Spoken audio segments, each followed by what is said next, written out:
जो अभी त्योहार आ रहे हैं ठाकुर जी को बड़ा प्रिय है, वो है गौर पूर्णिमा। तो इस पर श्री चैतन्य महाप्रभु जी का ये प्रागट्य दिवस है। तो ये जो चैतन्य महाप्रभु जी है वो और कोई नहीं है, वो साक्षात कृष्ण का ही रूप है, साक्षात। क्योंकि वो बहुत से लोगों से पूछा जाए उनको पता ही नहीं चैतन्य महाप्रभु कौन है। ये और कोई नहीं है, राधा और कृष्ण का युगल अवतार है, ये साक्षात भगवान कृष्ण है। चैतन्य महाप्रभु का जन्म 1486 1486 ईस्वी में हुआ था।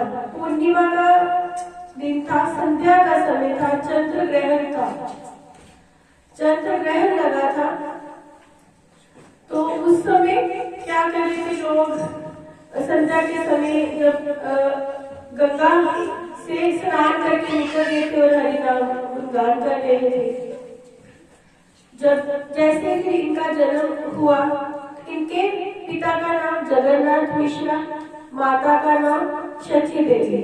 ये आप सबसे पूछा भी जाएगा चैतन्य महाप्रभु के पिता का नाम क्या है, हमें इनके बारे में कुछ नॉलेज होगी। तो हम ये जो गौर पूर्णिमा का त्योहार मनाते हैं, इन्हीं के चैतन्य महाप्रभु के जन्म के खुशी में हम मनाते हैं, जिसको सभी हम गौर पूर्णिमा कहते हैं, लेकिन वैसे उसको होली का त्योहार जो है वो कहा जाता है। तो चैतन्य महाप्रभु बचपन से ही कुछ कुछ भगवान श्री कृष्ण की तरह लीलाएं करते थे। जब ये 2-3 वर्ष के थे तो इनके घर एक महात्मा साधु भिक्षा लेने आते हैं। तो सची माता उस समय उन्होंने भोजन की तैयारी में ही लगे होते हैं, तो वो उनको बिठाते हैं। साधु महात्मा को कहते हैं आप थोड़ी देर बैठो, बस मैं अभी प्रसाद लेके आती हूँ। जैसे ही भोजन तैयार होता है तो माता जी भोग के लिए थाली तैयार करती है, तो लेके आती है उन महात्मा के पास। तो महात्मा जी भोजन ग्रहण करने से पहले जल हाथ में लेके आचमन करते हैं, आंखें बंद करते हैं और भगवान का नाम पुकारते हैं। इनका जन्म ऐसा भी कहा जाता है कि नीम के पेड़ के नीचे हुआ था।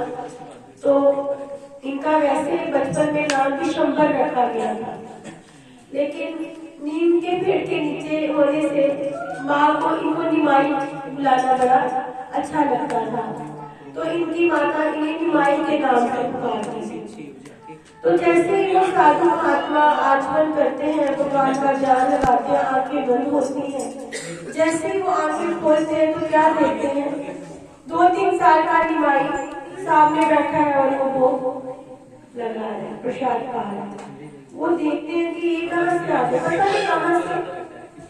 तो इतने में जब सची माता आती है तो वो देखते हैं कि ये इनका प्रसाद सारा ग्रहण कर रहा है। तो सची माता उनको थोड़ा सा डांटती है, पीछे लेती है कि ये क्या कर रहे हो आप, ये भगवान का मैंने ये इनके लिए है। और वो साधु महात्मा से बोलती है मैं आपसे क्षमा चाहती हूँ, ये प्रसाद जो है झूठा हो गया है। वो फिर से थाली बनाती है, फिर से भोजन बनाती है और फिर से वो भोजन